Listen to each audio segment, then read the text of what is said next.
Hello everyone, welcome back to my channel daily vibe. আশা করি তোমরা যে যেখান থেকে আমার ভিডিও দেখছো সবাই সুস্থ আছো, ভালো আছো। আমিও খুব ভালো আছি। আমি জানি যে যারা আমার ব্লগ দেখছো তারা অনেকেই মা। তো আমি তোমাদের কাছে এই কোশ্চেনটা রাখতেই পারি, একটা আবদারের কোয়েশ্চেন, যে তোমরা তোমাদের টাইমটা কিভাবে ম্যানেজ করতে।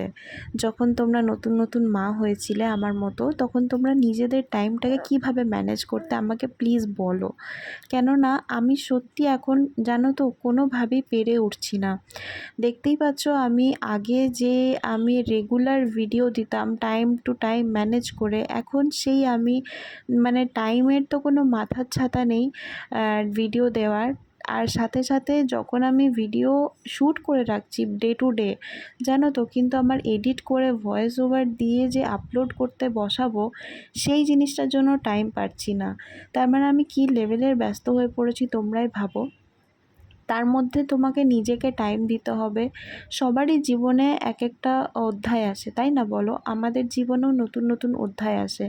যেমন মেয়ে থেকে যখন প্রথম বউ হলাম, তখন একজনের বউ হওয়ার সাথে সাথে একটা নতুন দায়িত্ব বাড়লো, যে বিয়ে হয়েছে তো একজনের বউ হয়েছি, তো সেই হিসাবে একটা বাড়ির ঐতিহ্য বহন করছি। মানে একটা বাড়িতে নতুন একটা ফ্যামিলিতে এসেছি। তো সেই সব মিলিয়ে একটা নতুন জার্নি। আবার সেখান থেকে যখন মানে কিছুটা হ্যাবিচুয়েট হয়ে গেলাম, তারপরে সেখান থেকে একটা নতুন জার্নি শুরু হলো, যে আমি একজনের মা হয়েছি। তো সেই জিনিসটা যখন প্রথম একটু অসুবিধা হচ্ছিল কোনো কাজের ক্ষেত্রে, মানে ম্যানেজ করতে, সেই জিনিসটা যখন হ্যাবিচুয়েট হয়ে গেলাম, তখন সেই মানুষটা এবারে ধীরে ধীরে বড় হচ্ছে। তার এবারে মানে ট্যান্ট্রামস একটু বাড়ছে, তার মানে একটু আবদার বাড়ছে, আদর নেওয়ার চাহিদা বাড়ছে, সব কিছুই আলাদা রকম হচ্ছে। তো সাথে সাথে নিজের প্ল্যান প্রোগ্রামগুলো একটু ডিফারেন্ট হচ্ছে, তাই না? তো তার মধ্যেও নিজেকে টাইম দিতে হচ্ছে, প্লাস সংসার সামলাতে হচ্ছে। যেহেতু একা হাত, সেহেতু মানে সব জিনিসটাই একাই ম্যানেজ করতে হচ্ছে।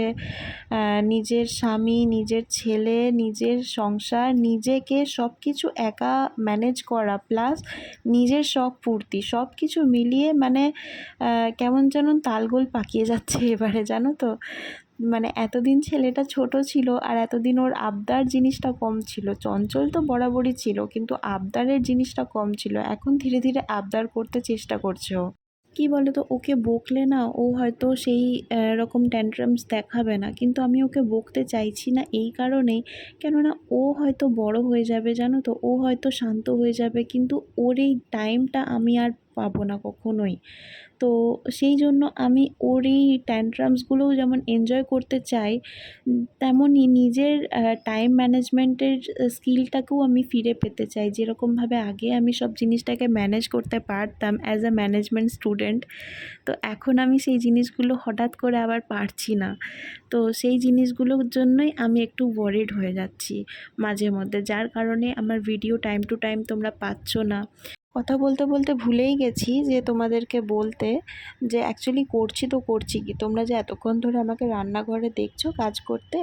হ্যাঁ, তো দেখতেই পাচ্ছ আমি লুচি আর ঘুগনি বানাচ্ছি। যেহেতু রোজ রোজ ভাত খেতে ভালো লাগে না আমার, আর কপাল গুনে আমার হাজব্যান্ডেরও সেই রকমই, যে রোজ রোজ যে ভাত খেতেই হবে সেরকম কোনো নিয়ম বাঁধা ধরা নেই। তো সেই জন্য আজকে লুচি আর ঘুগনি খাবো বলে আবদার এসছে ওনার তরফ থেকেও, আর আমারও মনের তরফ থেকে। তো সেই জন্য আজকে ভালোভাবে একটু ঘুগনি করে আর লুচি দিয়ে বানিয়ে খাবো।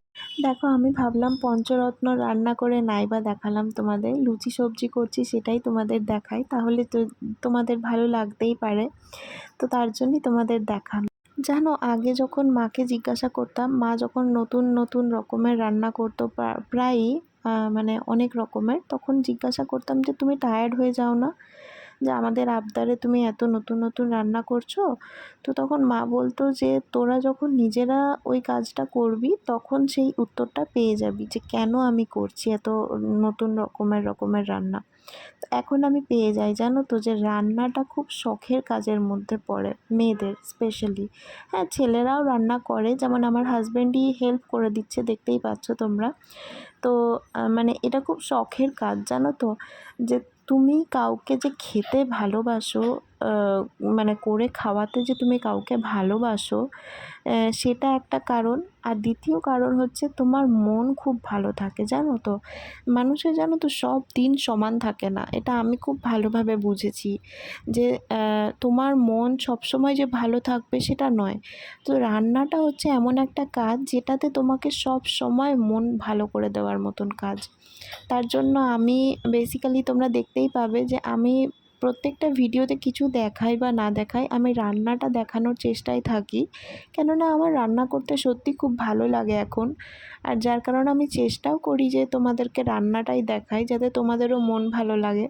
তোমরা দেখতেই পেলে লুচিগুলো সব ভাজা হয়ে গেল, যেহেতু ও আমার হেল্প করে দিচ্ছিল বলে তাড়াতাড়ি সব হয়ে গেল। এখন আমি ছেলের খাবারটা বসিয়ে দিয়েছি। ওকে ঘুম পাড়িয়ে রেখে আমরা ওই লুচি তরকারি সব করলাম, খাওয়াও হয়ে গেল। তারপরে এই যে আমার হাজব্যান্ড ডিউটি যাচ্ছে, আর ও ডিউটি যাওয়ার পরেই আমার ছেলে উঠে গেছিলো, তো সেই ওকে উঠিয়ে আবার খাওয়ালাম। তারপরে ও খেলো তো না যদিও, তারপরে ও খেলছিল, তখন আমি এই রান্নাঘরের কাজগুলো সব কমপ্লিট করছিলাম। রান্নাঘরের কাজ মানে এখন আমি মাসকাবারির জিনিসগুলো সব কোটায় ঢেলে রাখছি। প্লাস্টিকে আনা হয়েছিল দোকান থেকে, যেরকম দেয়, তো সেইগুলো মানে মল থেকে আনা হয়েছিল। তো সেই জিনিসগুলো আবার জায়গায় জায়গায় ঢেলে ঢেলে রাখছিলাম, তাতে একটু সুবিধা হয়। এইটুকু বয়সে সংসার করতে করতে এত দূর তো শিখেই গেছি যে সংসারে কোনো ফাঁকি মারার জায়গা নেই। কেননা আজকে ভেবেছিলাম যে ও ডিউটি চলে যাওয়ার পরে আমি একটু রেস্ট করব, বা অন্য দিন যেহেতু অনেক রান্না বান্না হয় সেই জন্য বাসন ধোয়াধুয়ি থাকে, আজকে অত ঝামেলা ছিল না। তাই জন্য ভেবেছিলাম নিজের জন্য টাইম পাবো বা চাঁদকে নিয়ে একটু খেলবো। তো সেটা তো হলোই না, রান্নাঘরের এই মাসকাবারির এই ঢালার কাজটা মনে পড়ে গেল। যাই হোক, তোমরা যারা এখনও আমার চ্যানেলটাকে সাবস্ক্রাইব করোনি তারা প্লিজ সাবস্ক্রাইব করে দিও। আমার ফেসবুক পেজ থেকে যারা ভিডিওটা দেখছো পেজটাকে একটু ফলো করে রেখো। আর আমার পাশে এইভাবেই তোমরা থেকো। সবাই ভালো থেকো, সুস্থ থেকো, সবাইকে ভালো রেখো। Thank you.